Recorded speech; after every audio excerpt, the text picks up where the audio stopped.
Welcome into the lounge presented by DraftKings. We are thrilled to sit down with tight end Isaiah Likely, and we're going to start this. We're going to try to get through it without any likely punts. Okay, we can do this. Can we all promise we can get there? You're the one that we got to watch out for. That's true. I'm the main culprit, but I'm going to try my best. Okay. All right? I'm going to resist. So I want to talk about that touchdown, obviously. You score a 54-yarder, and at the beginning, I wasn't so sure if you were going to get that ball. I'm not going to lie. Pop wide open along the left sideline after motioning across. Can you just walk us through what's going through your mind at each step of that touchdown? So we kind of hurried up to the line, play clock, having good enough time. And L sent me in motion. When I'm running full speed in motion, I seen like two on the Rams trying to kind of follow, but he was trying to pass me off and have the corner go take me and Zay. But the corner was already so locked into Zay that they ended up having two people on him. So when I hurried off the line, I didn't see nobody pass me off. So I'm over there jumping five yards into my route. I mean, I saw your arms went up immediately. I'm waving because I don't want L to throw no check down. So I'm trying to wave, let him know hey, throw it over here, throw it over here. And L said he seen me, he was just trying to look off number 4 to safety and try to throw a good ball. So when I caught it, it was one of those when you're so wide open you don't want to drop it. So I was okay, I got it. And when I had it, I was I got to score, or I'm not gonna hear the end of it on the sideline. Did it feel like the ball was in the air forever? Forever. And those are the type of balls you don't want to look and then look off to try to see where the defenders are. So I was locked in, and then once I had it, I was yeah, I gotta go. That's funny. So you were pretty concerned that Lamar did not see you. Yeah, because sometimes you can't I couldn't find him. Sometimes I try to find him in the pocket. So I'm jumping because I'm he has to see me today. He has to see me right here. So I'm jumping, and then he already seen me off the line. That's really. I liked Odell Beckham Jr.'s description of that. He said it was the kid at the schoolyard. He was pick me, yeah. That is kind of what it looked like. The other thing, and I was wondering if you heard this, but it was a really cool moment even for us in the press box because you could hear the whole crowd kind of gasp. All of them were he's wide open. You heard that before Lamar threw the ball. Did you hear that? I didn't hear it. Okay. I was probably saying it in my mind, probably just jumping with the crowd. They probably see me jumping, ain't no way nobody's on it. But yeah. Have you ever been that wide open before in an NFL game? No way in the NFL, right? No way in the NFL, nah, never. So when it happened, I was I probably never had this moment happen again. So I was just jumping. And then so you score, and I want to get your perspective on the celebration. To me, it looked like you were doing a Lamar impression. Is this accurate? Yeah. So it all started. I'm trying to think. When we was in London, me and Zay. We usually try to have fun with Lamar, clown Lamar on what he does with setting people in motion or how he looks at his wristband. It's last week, me and Zay were just going over it again in the locker room. We even have it scripted. We were just going over in the locker room, just clowning and having fun. And we had Lamar dying. So in game, I felt like it was just the right moment because Zay came to run over to me. So I was no, you know what time it is. It's Lamar time. It's Lamar impersonation time. And it was just, great. Can you give it to, I'm not sure what this is. What is the impersonation? So you'll have Lamar in the huddle where he's looking at his wristband. So he'll be wristband. And he'll be looking squinting. Just the face? Yeah. And then he'll break us. And Lamar look at it again did I say? Yeah, that's right. And then he'll send somebody in motion. So I had Zay come in motion and hand it off to Zay, and then Lamar, he'll scurry off, try to take D in or something. And then you guys might have missed it, but when Zay took the ball off, Zay did his whole Lamar when he has the ball, the cutting and then running he's down the sideline. It was great. It was well done. Yeah. It was well done. I mean, I will say that the celebration game I think has gone to a new level this year. Zay's bringing some creative celebrations. Sure. Of course, Odell, he does the Michael Jackson dance. It's he's one of the kings of the celebration. Sure. But yours, I just want you to know, it did not go unnoticed. So well done. Yeah, I mean. So I got to start giving his 15 seconds because I'll go run over, try to jump and hit over up the side of the head where he scores, and he's in it. 10 seconds is Odell's celebration, and I'm man, I don't know if I'm not jumping in, I'm not dancing. So I'll wait, and then by the time it's over, field goes rushing us off, and I'm dang, Odell, I didn't even get to jump up with you. We'll jump on the sideline. You just get a front row seat now. Yeah, for sure. Just get your popcorn out. I'm curious. The offense puts up 31 points that game in a comeback win. What does a performance like that for the offense do for the confidence of the entire unit? I really feel like it really just inspires whether any phase of the game's having a rough game. Like, it shows that we all have each other's back. Yeah. I mean, sometimes when the offense isn't doing well, the defense lifts us up. Defense comes to the sideline, lets us know, like, you guys have it. It's going to be y'all game. We're going to keep them to whatever they at right now. Like, in Roquan's, description of this, if they don't score, they can't win. Right. So, like, in the offense mind, we're trying to score every time we touch the ball to have the defense understand that any game this year could be a shutout. Yeah. So for you, you're tight end one right now. Mark Andrews goes down, and the Ravens turn to you, and they expect you to step into that role. Not easy shoes to fill. Mark Andrews is obviously one of the best in the game. But how have you approached this responsibility of taking on that tight end one role? Really just keeping a calm head. I mean, just understanding that, the Ravens trust me, and they, I love the, organization, how Coach Harbs, Coach Monkey, and Coach G helps me every day and major in the minor details, and really just, even if I have a question, either asking Lamar or still keeping in contact with Mark, asking Mark how he would have run this route, how he would have blocked him, how he goes about so-and-so and watching film, and then really just embracing the role of being where my feet are. I mean, coming in every day to work, ready with open arms to learn, and understanding that I'm going to mess up a little bit. I'm going to have, a couple hiccups here and there, but by game time, I'm 100%. I want to go back to like the weekend so Mark gets hurt, and everybody's feeling that, and he's just somebody that I think has such a big impact on this team in a variety of different ways, not just what he does on the field, and especially I'm sure in the tight end room, all of you kind of look to him. So, the day after the game, I'm sure you kind of process all that, but then you also know that the opportunity is there for you. How did you handle, like, mentally him going down with that injury while also knowing that this was a big opportunity for you personally? I'll say, like, before I even, acknowledge, like, the tight end one role and everything, I want to make sure, like, my big brother was straight. Like, I texted Mark. I was on the sideline still asking about him, and then really just, having everything coinspire, like after the win we had with the Bengals, going to the locker room, getting the interviews on he may or may not be out for the season. It was just all like mind-boggling, because I'm still like, damn, my big brother like just got hurt, like, and these are kind of the first questions I'm getting asked. But it's like also being in that professional state where it is that next man up mentality. So just understanding that I had to pick on the role fast and understand that we have a game in the next 6 days. So understand that next time I come into work, I got to be ready. But like, I hit up Mark. I called him, but obviously his phone's going AWOL because it was put out of season ending. So I told him, I called him, texted him like, hey, like whenever you're ready to talk, like I want to talk to you, like make sure your head's okay rather than just talk to you as a football player. And he texted me the next day saying like, Lamar needs you, like it's your time, be who you are. And we just talked about like making sure he's in good spirits, making sure he's still got that smile that Mark has, and understand that if I need an outlet, he's always going to be there still. Have you been in communication with him even during this time when he's been away recuperating? For sure. I mean, I talk to Mark at least 3-4 times a week. I mean, not even about football. Sometimes it's about, the game, just how he's doing, how rehab's going, and just still cracking jokes with him. Yeah. I'm interested. So it's kind of interesting. You say to Mark, you're basically kind of looking out for him in the sense of, I want to make sure that you're okay. Yeah. And he was basically doing the same to you. Like he was almost kind of challenging you and saying like, Lamar needs you. When he texted you that, what did that mean to you? I mean, it really meant like it's your time. Like show the Ravens why they got you. Prove them right while 31 didn't want to take you, and show them that your talent is what your talent is. I have to ask you because I'm sure fans are wondering also, how is Mark doing in his recuperation? I think we all want to know. Yeah, I mean, Mark's great. He's a soldier. I mean, it takes a lot to keep him down. I can tell you that. He's in good spirits, and he knows that when he's ready to be 100%, he's going to give everything he got. Yeah, I think Harbs and everybody has kind of kept the door open to a potential return for him, whether it's in the playoffs or whatnot. Like, if you're on a scale of 0 to 100, how confident do you feel that Mark could get back this year? I will tell y'all, if Mark feels like he could play this year, he's going to give everything he has, because that means Mark feels like he could do everything that Mark does. Yeah, that's cool. I think a lot of fans were also really touched by the moment when Mark went down and kind of you rushing to his side. And I remember talking to you about that in the locker room after the game.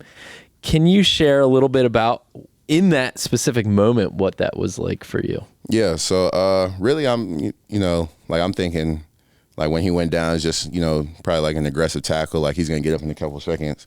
And like Mark's a soldier, like Mark gets up on anything. Right. I mean, he got up from this one eventually. Yeah. So when he went down and like stayed down, I was like, whoa, like, come on, Mark, like get up, come on now, like it's third down, get back in the game. Yeah. So like, and then when he's staying down, like you could see him in pain, and I'm like, dang, like he really might be down right now. So like I went to his side, like still trying to like let him know like we all still here in his ear, let him like, come on, man, like get up, come on, MA.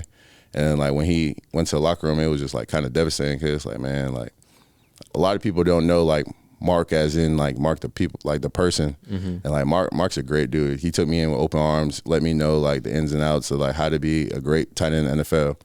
And still to this day, he still helps me. So, having a vet like that in the room and someone that's going to take care of you no matter what is definitely like a blessing. So like when he went down, it hurt. So is he like watching your film and like like a coach always send you notes each week? Nah, so it's more on like, cause like Mark lets me do my own thing. Like he'll like if he feels like he needs to butt in, like be like, hey Zay, now you should have ran like this, cause this is how probably I would have did it. Or like if you're going against this guy in the blocking, like understand that like you are how much you weigh, and just knowing like how to go on about block techniques. Or if I feel in practice like I'm getting the same look, but they want me to run a different way.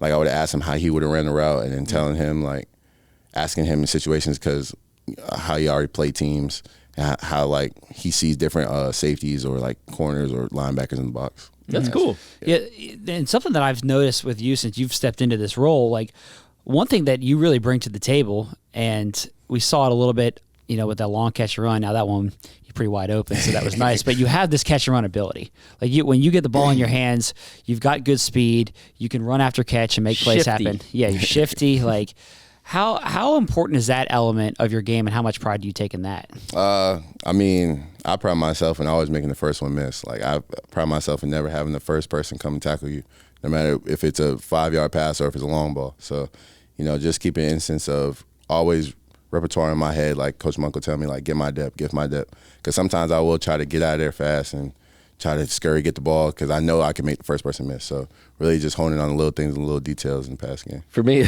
it's beyond the first person. It's like the second and third person. I feel like that's the mindset. Yeah. Like you're always like juking, and I love it. But I'm not gonna lie. Sometimes I'm like, hold on to the ball, baby. Yeah, that's what I'm like screaming in my head. But you do make a miss, and I'm curious. Like you and Mark have different play styles, right? And he's so powerful and has such a great knack for keeping defenders on his back, and you're so shifty and quick and fast and all that stuff. Like, how do you learn from him and take pieces of his game while staying true to yourself? Really just understand that, like, I play tight end, so you're going to have those plays where you have to get grimy and nasty, where you have to catch the ball and you have to run over those 2 or 3 people to get the first down. Right. Because you can't always shift and cut and make the first person miss when that first down's so valuable. Like last game, I caught a flat route after a chip, and I could hear Harbaugh on the sideline talking about Isaiah, because he knows he knew I wanted to cut in and he wanted to make a miss, but he said, Isaiah, get the first down.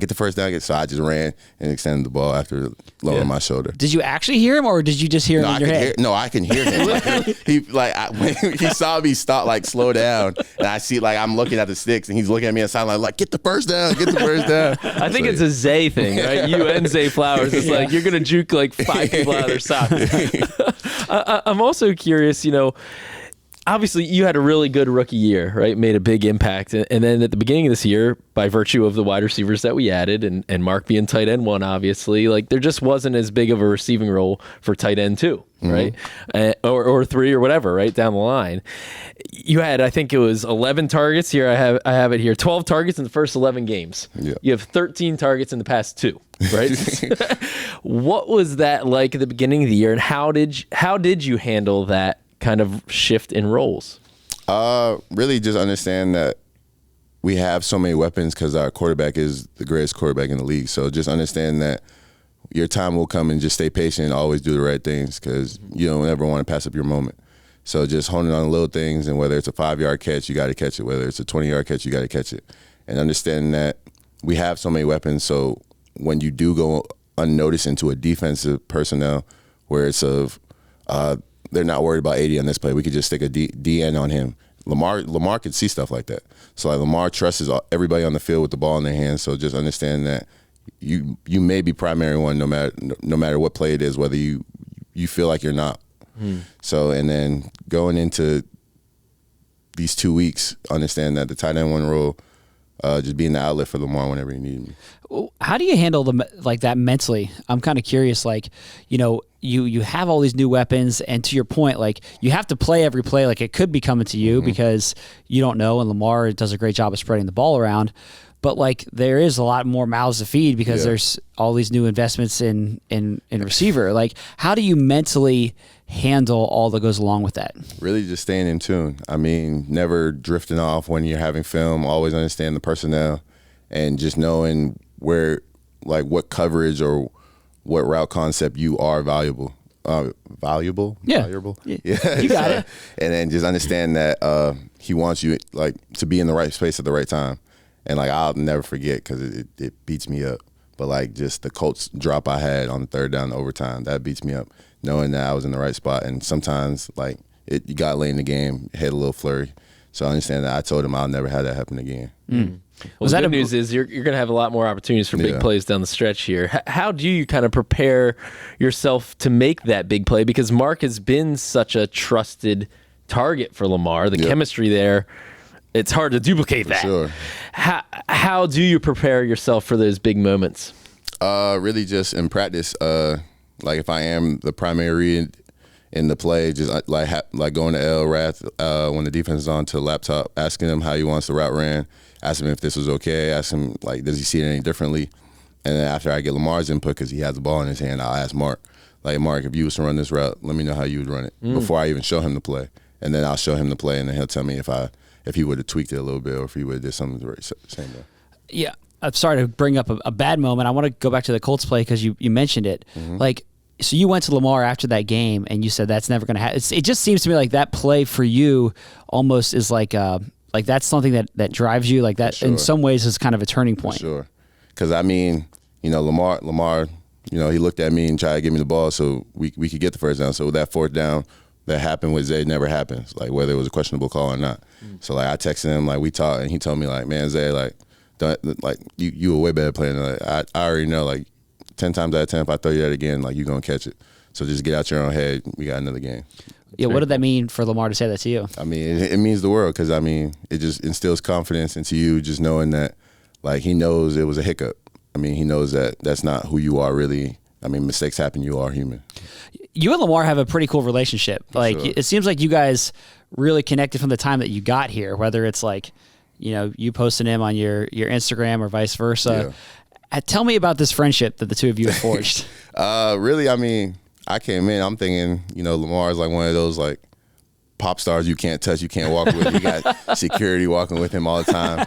But like, I mean, like one of the first days I met Lamar, like he hit me upside the head, cracking jokes. And, it was a great time. So I was like, damn, that's Lamar Jackson. Like, only time I ever seen him playing with him on Madden. So, going in like that and then going into practice and like him, liking the stuff I do in the route game, blocking game, telling me like where he would have wanted me, how high point to catch, all of that.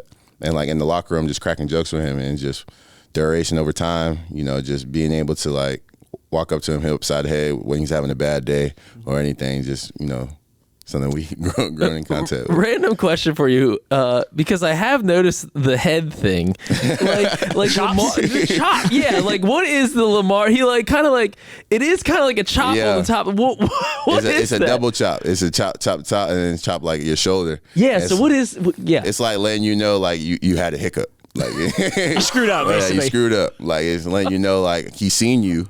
He's not gonna let everybody know. But you're going to know he knew, so he's going to talk to you. That is so funny. Yeah. What stands out to you about the season that he's having, and is there anything different from him in previous seasons? Like, what stands out to you about him this year? Really, I could say, like, there's so much stands out. I mean, like, I could say, like, when we were up big against Seahawks, like, everybody in the locker room, like, everybody's feeling good. Like, we're having, everything's clicking. Offense, defense, special teams clicking. And, like, Lamar's still in go mode. Like, he's like, no, like, this happened on this drive, we didn't score. This happened on this play, we didn't get 20 plus yards. Like, he's still on go mode, and he's still like, man, like this is what it takes to get to the Super Bowl. Like, everybody need to lock in, everybody need to stop joking. Like, let's go.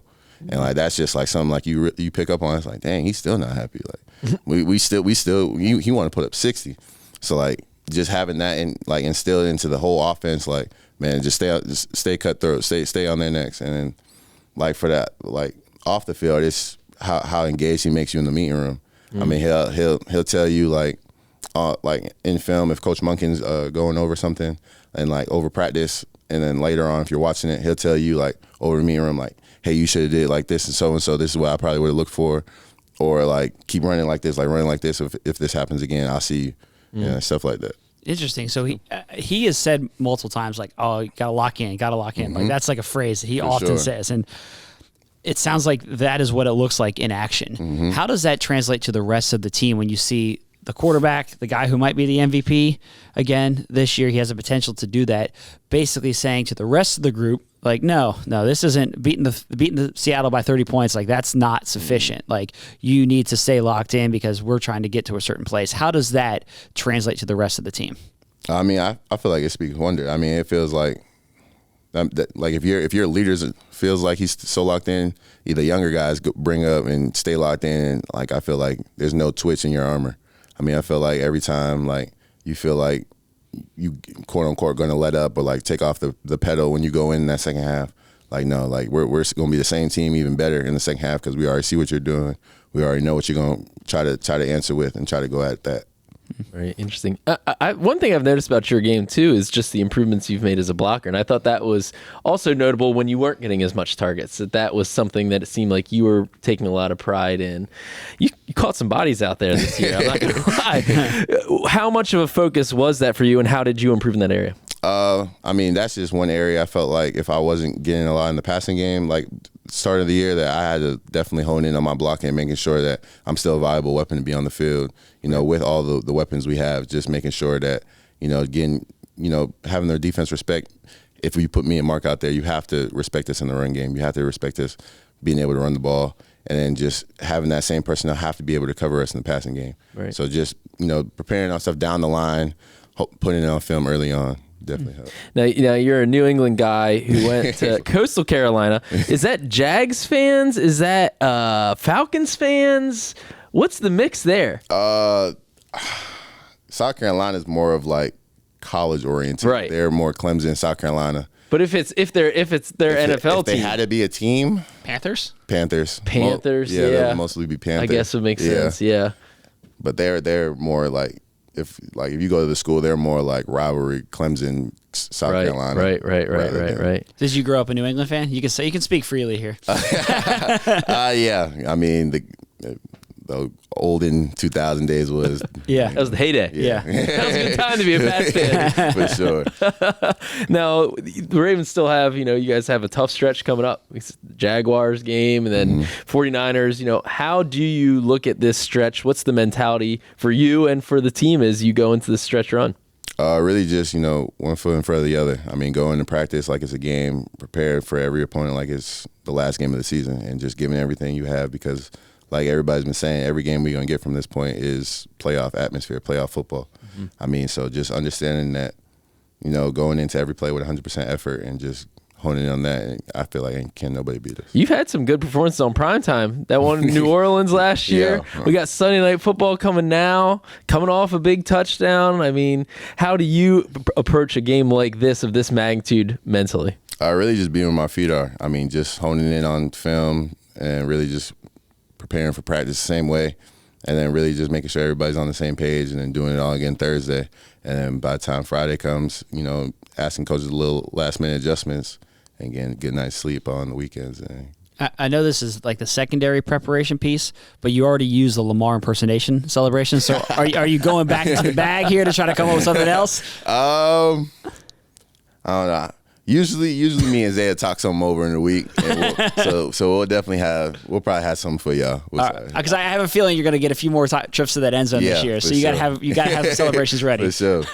Last question for me: who's the Zay? Like, who's Zay? Right? Like, if you're both Zay, and is there confusion at any times during practice or whatnot? I mean, So sometimes, like if we're tired, there's definitely confusion because we're both gonna look a little tired. But like usually, like if his coach is calling him, like I'll understand. Like G. Lou's calling Zay, and then if my Coach G, he's calling me, I understand. And then, but it gets a little wicked when Coach Monk screaming Zay, but he'll usually say Big Zay, Little Zay when he does it. And then Coach Harv is obviously hard, but Coach Harv is starting to call me Isaiah a little bit more. He still calls me Zay, but he's still calling me Isaiah a little bit. I feel like anytime Monk is yelling at you, it's alarming. Yeah.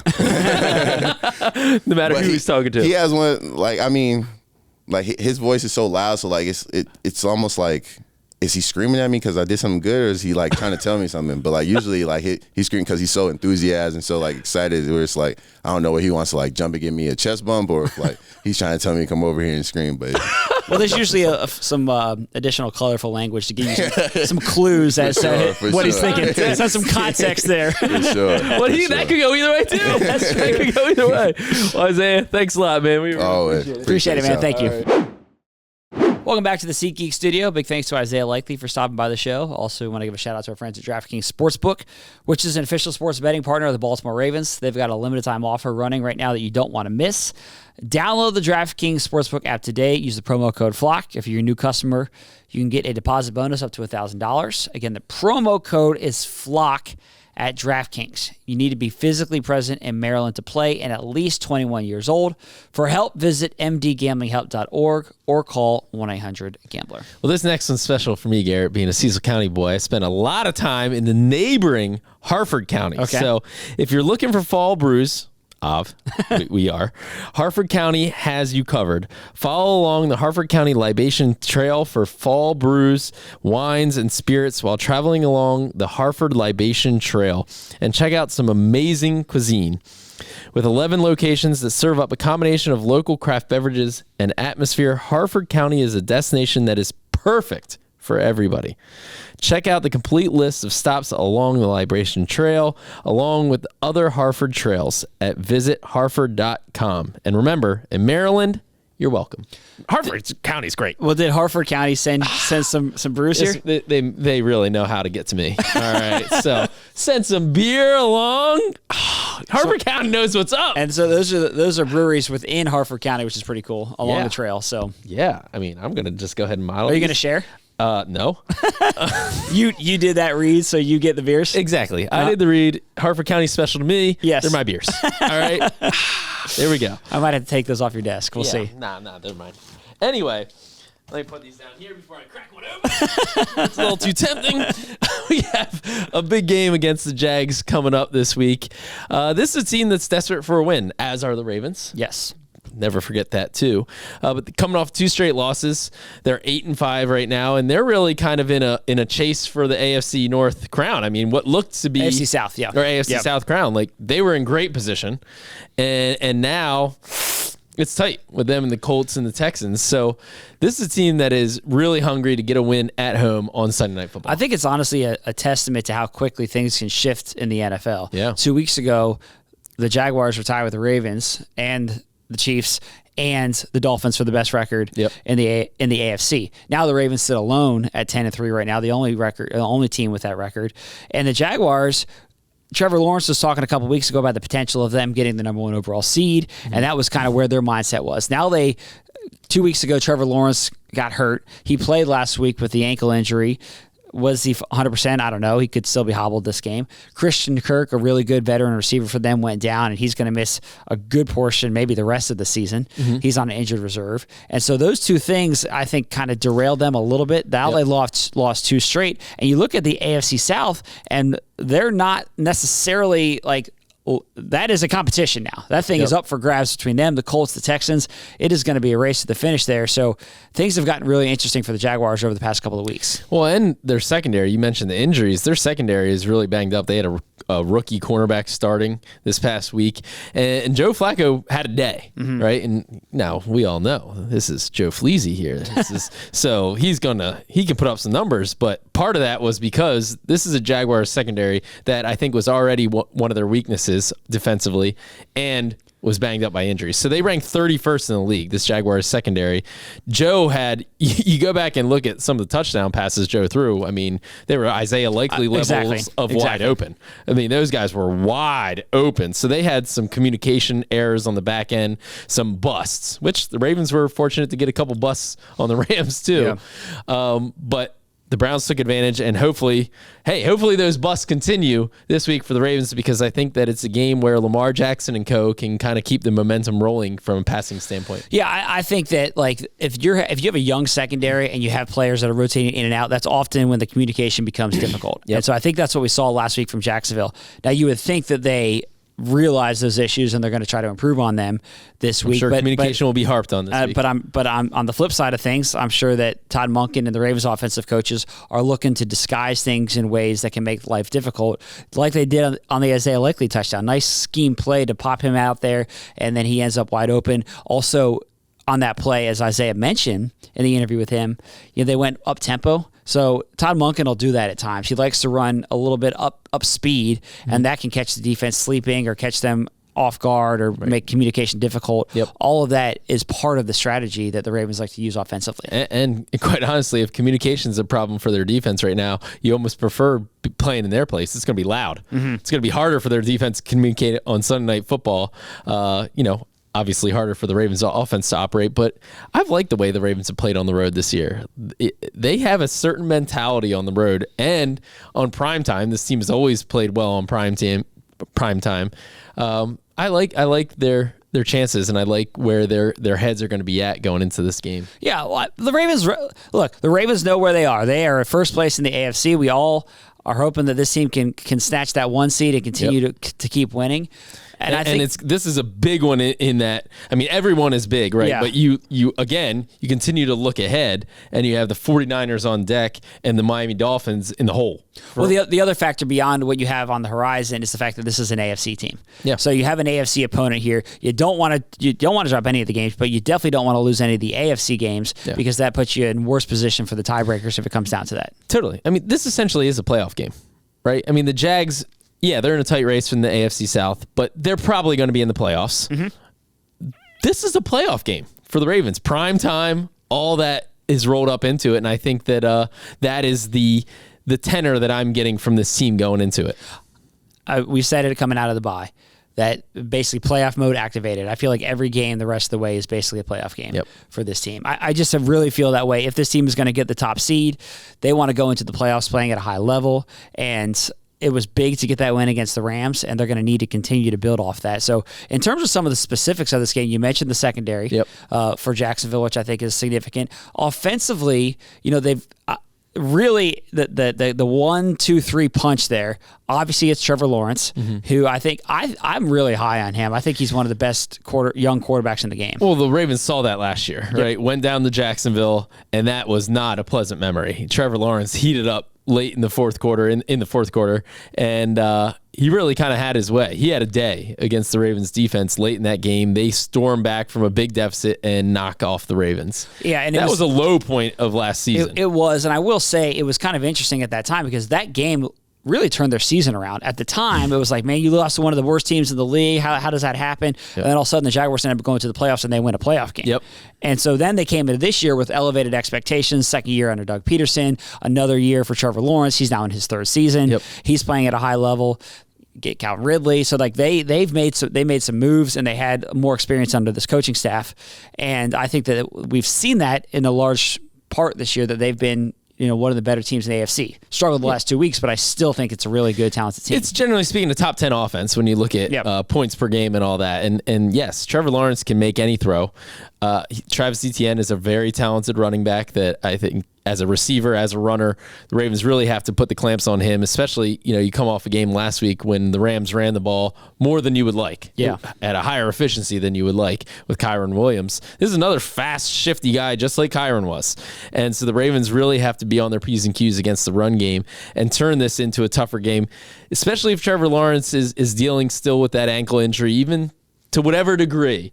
you want to put him in a lot of third and longs and make him have to make those throws and get after him a little bit. Trevor Lawrence can move well. Like, he's not known as like this mobile quarterback, but he can move really well. He can move really well. I mean, he did last year in that game. He's done that throughout his career. And so if he is limited, I like the Ravens with their ability to turn the heat up from a pass rush standpoint. So, and I'll be curious if Mike McDonald dials up some more blitzes and gets creative on that front too. He's done that all throughout this season.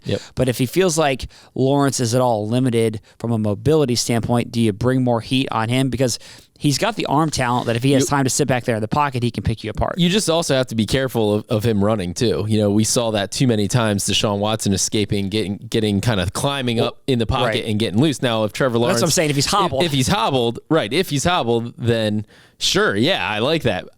I don't know to what degree, and the Ravens obviously won't know to what degree either until they're out there. Yeah.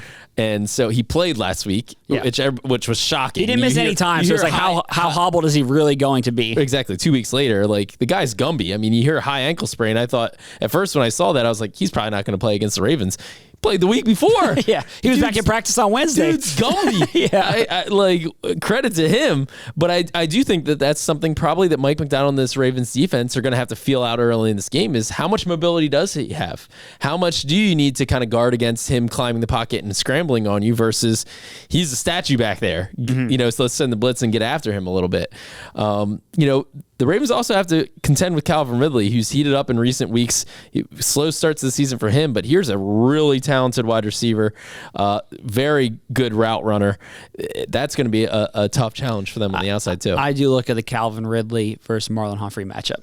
Yeah, I think that's or Brandon Stevens. Of course, it could be on either side, but the one against Marlon is really the one that I think is going to be top of mind. And we spent some time talking on the podcast earlier this week.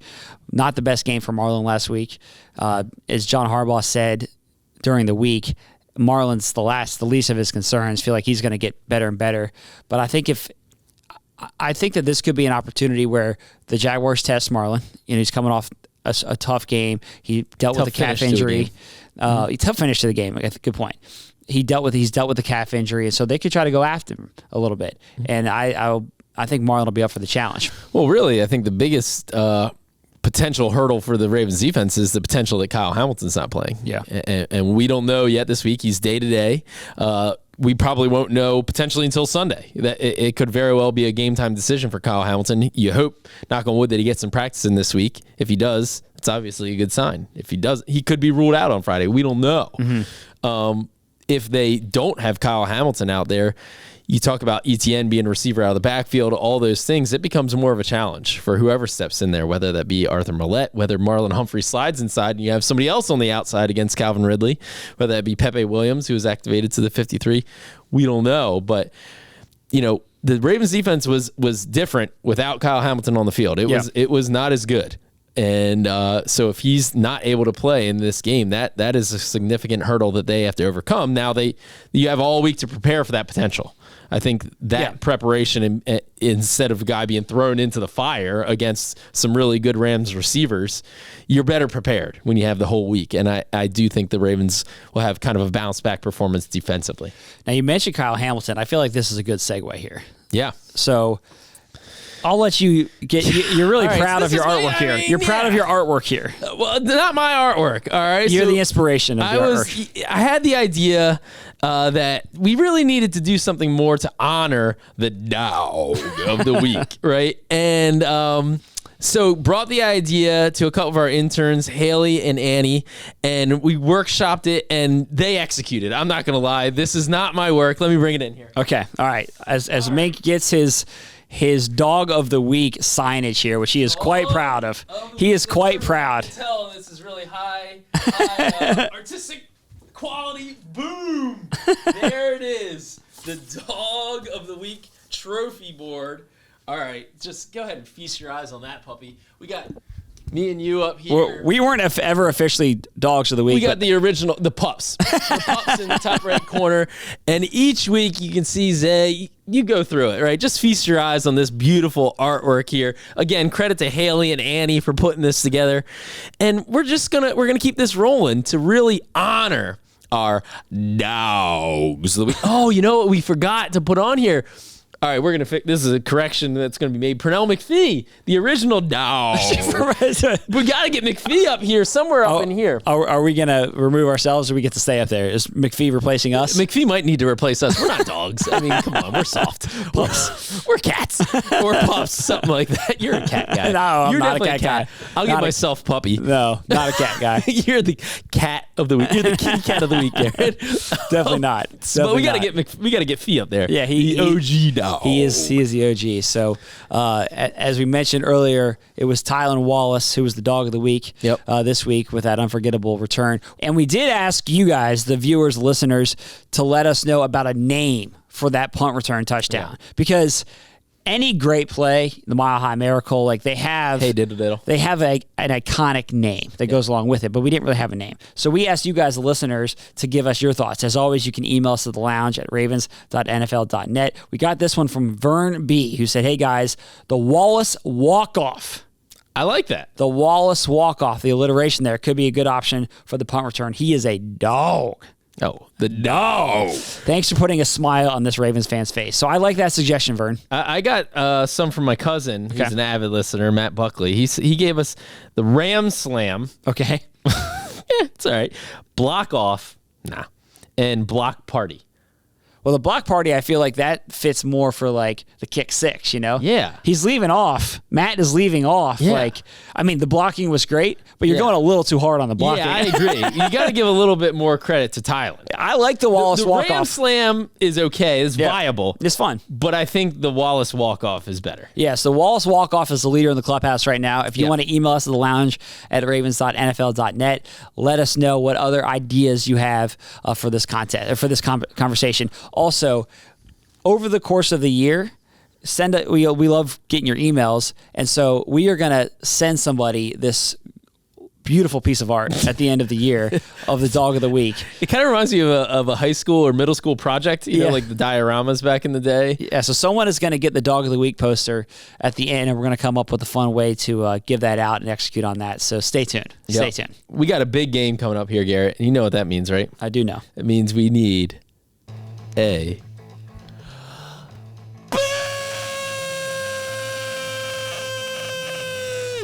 win in Jacksonville. It's been a hard place for us to win. It's been a kind of a house of horrors. We're in the big win this week, baby! Let's go!